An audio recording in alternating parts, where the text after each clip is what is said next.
sabihin mong vlog lang yan, kahit pa sabihin mong caption lang yan, kahit pa sabihin mong thumbnail na lang. Anong palagay nyo kay Medit? Pato? Anong palagay nyo kay Medit? Ito, diretsuhan na. Anong palagay nyo kay Medit? Kayong mga reactor kayo. Yung mga reactor kayo na masyado kayo managdidiktik kay Medit. Kung may nakita akong mali, hindi ko didepensahan si Medit. Teka lang. So, yan po ay isang reactor na galit sa mga kapwa reactor, ano?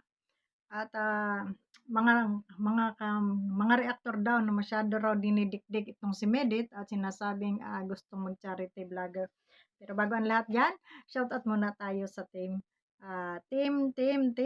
Yan, sa aming mga team dyan at sa aming mga kasamahan dyan. Shoutout po sa aking mga kasamahan dyan. Di ko na kayo isa-isahin, no? At short video lamang itong ating gagawin. Patungkol lamang dito kay Manong, na galit na gustong manakit. Dahil sa pagdidepensa niya kay Medit. Wala pong masamang magdepensa, ano po. Pero kung sino yung kinakagalitan mong reactor, pangalanan mo. Huwag mong ras upin. Parang parang nasobra naman yata yung inyong pagbabantay at hanggang sa title, hanggang sa caption ay inyong pinapakialaman na, no? So nasobra naman yata yung pag-uutos sa inyo na hanggang sa ganun no? Pero kung may nakita man talaga ng ganon na caption na medyo sa tingin mo ay sobra sa iyong paningin, pangalanan mo yung reactor na yun para hindi ka nakakasagasa ng iba. Ha? Manong? Wag kalma lang, kalma. Wag masyadong halata eh. Masyadong halata na ikaw ay utusan. Ano baga? Na?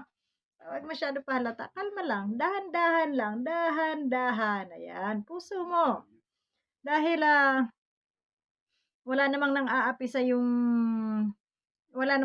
dito kay Medit na mga reactor, kundi sila ay nagre-reaction lamang. Ngayon, kung may nang-aapi man dyan, iyan ay mga viewers, no? Mga basher, hindi reactor. Ngayon, kung meron kang kagalit sa reactor, pangalanan mo. Kasi ako, pag may kaaway akong reactor at mayroon akong hindi nagustuhan, sinasabi ko yung pangalan. Yun po, yung tamang pagre-reaction. Pangalanan mo kung sino itong reactor na ito para masagot niya at malaman niya kung ano yung mali niya. Hindi yung magkukukuda ka dyan, wala kang pangangalanan at nilalahat mo ang mga reaktor. Ha? Wag ganon, wag po tayo masyadong pasikat, no? Andiyan na naman tayo sa mga... Tinitira ko yan, yung isang nireaction na dyan. Pinagsabihan ko sila. Na kaya raw nila nasabi yun, dun sa isang conversion show, nabanggit nila si Kalinga Prab, at saka yung isang founder, gawa nga na yung to, dahil po doon sa part 17. Pero sinabihan ko sa kanila, na bawal yun. Sa mga ganyang bagay kasi, wag niyong idadrop. Wag niyong pag-usapan si Kalinga Prab na hindi naman siya kasama sa GC. Sinabihan ko sa kanila, totoo yun. Parang parang believe na ako sa mga reactor ngayon.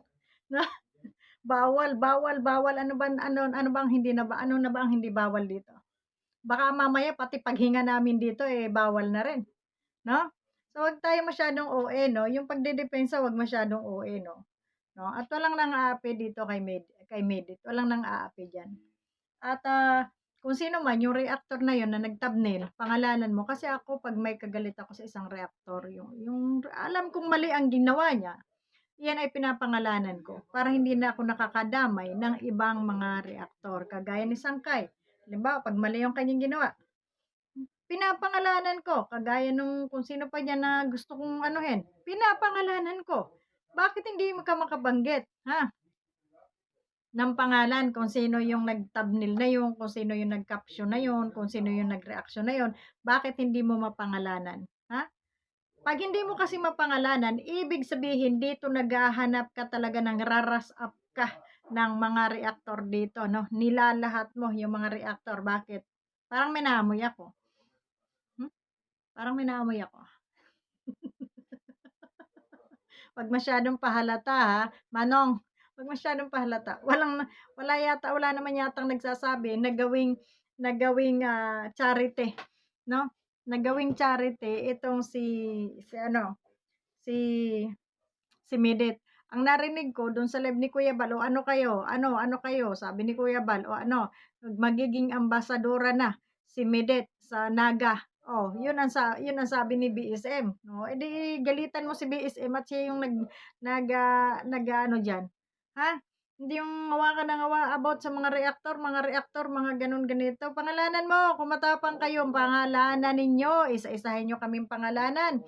Lahat ng mga reaktor na nakita niyong may mali, pangalanan ninyo para kung kami ay may mali at hindi namin napansin yung aming mali, ay pwede naming itama iyon. Hindi yung magngangangaw kayo diyan, akala ninyo kayo mga korek at akala niyo katatakutan na kayo dito sa social media, 'di ba? So, wag gano'n, wag masyadong mayayabang dito sa social media. Diyos ko, social media lang ito, ha? Walang sino man ang nakakataas dito sa atin. Pantay-pantay, may views man kami o pantay-pantay tayo dito, no? Wala ditong ano. Bawal na bawal yun. Hmm? Bawal na bawal yun yung ano kayo parang plano yung ano no? Ano nagbabalak kayo ng mga bagay-bagay na pinaghahandaan nyo. Mhm. Kung ano man yung mangyari kayo sa love team na Midit o mawala. Sinumpla ko po sila dyan. So ito no? Dapat lang naman talaga ano sa mga masyadong nahumaling na dito sa love team ni ng Dandit, no?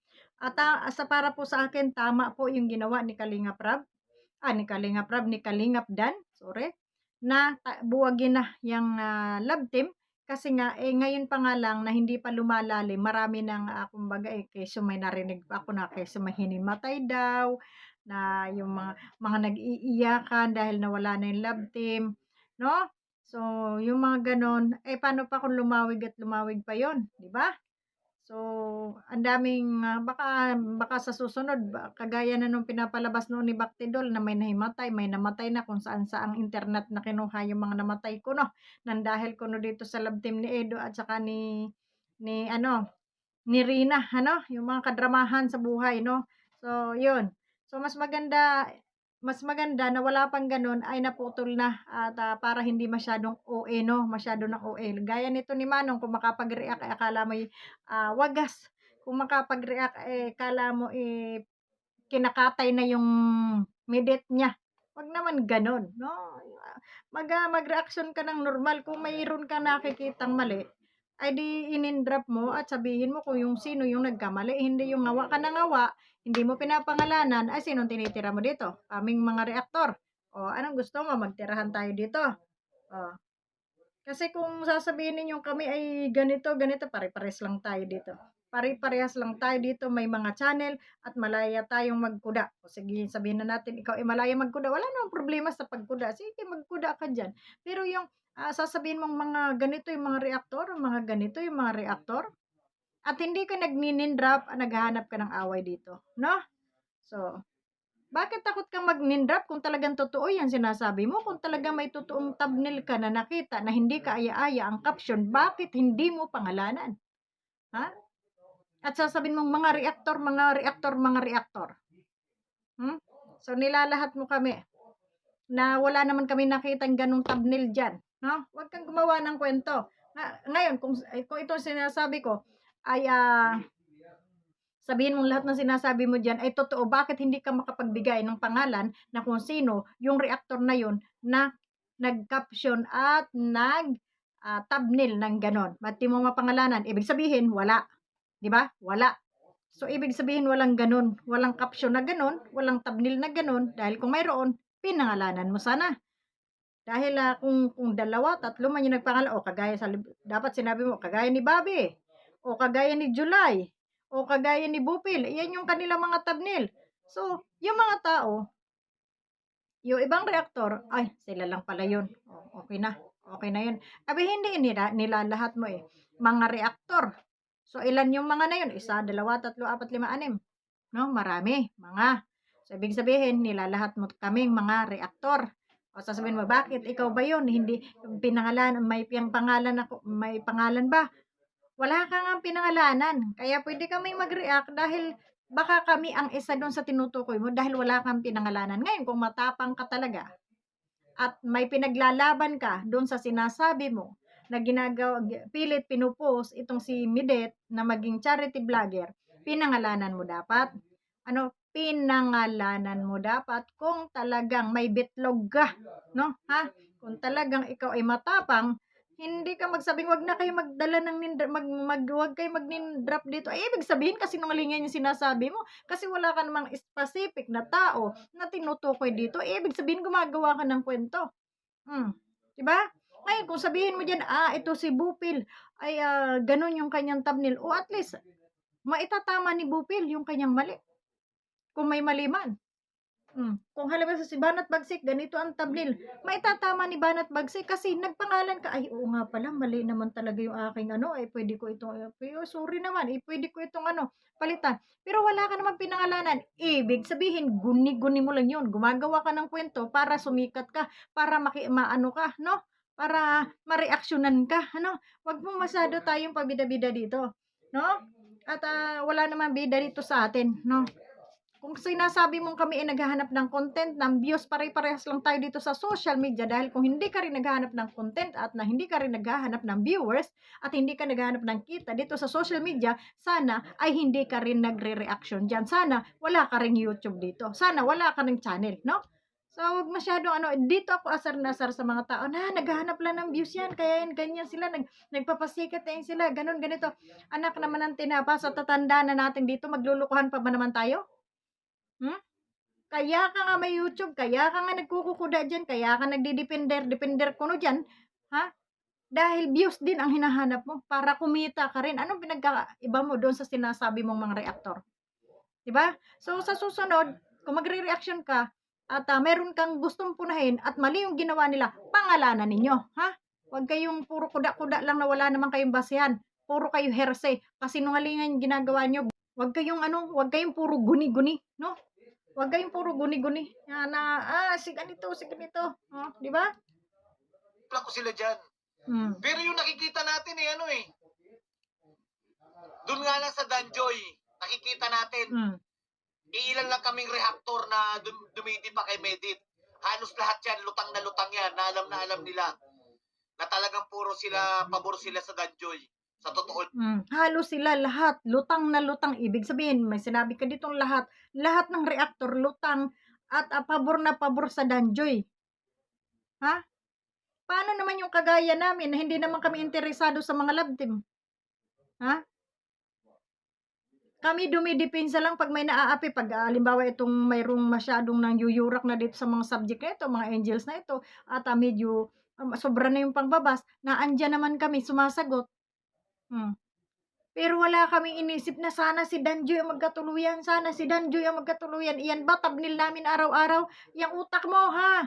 Wag mong nilalahat. O, sabihin mo pang lutang, sinong lutang sa atin? Ha? Sobra yung bunganga mo. Ito yung naghahanap ng away. No? Ka masyado. Wala kahit di sa imahinasyon, wala namang love team na Danjoy. Kung sila mismo na bilang reactor, alam na nilang nagkakaroon po ng idagdag ko lang, nagkakaroon ng pagkabahagi-bahagi sa comment section, sa mga nanonood ng live, dapat sila mismo dinipahan nila. Teka lang muna. Saka, never sila naging concern kay Medit Sira ulo pala to Sorry ha. Sira ulo ka. Bakit namin didipahan? Bakit didipahan ng mga reactor si Medit? Si Medit lang ba? Si Medit lang ba ang nababas dito? Ha? Si Medit lang ba ang nababas? Lahat ng mga angel dyan ng kalingap ay nababas naman dahil sa mga viewers na mga toxic din naman. Hindi naman lahat pero merong pa iba-iba. Merong iba dyan na mangilan-ngilan na masyadong OA na nagsisimula ng bashing sa mga comment section, no? Kaya ikaw, wag mong nilalahat ang mga reactor na bakit namin didipahan, ha? Bakit natin didipahan si Medit? Wala namang masyadong dito kay Medit, ano? Hindi lang naman si Medit ang nababas dito, di ba? Oh. Hindi lang si Medit, lahat halos naman nabas dito. Pati nga kahit nga si Rina na wala namang kamuwang-muwang yung bata. Dati ang dami ring basher. Wala man lang yung ginawa ha. Pero may basher pa rin, no? Ikaw, Manong, wag kang masyadong OA. OA ka, ha? Pangalanan mo, kung may galit ka sa isang reactor o ilang reactor, pangalanan mo, wag mo nilalahat. So, yun lamang. Maraming salamat sa inyo and God bless. Kita-kita tayong muli bukas sa ating next upload. Babus! Kalma!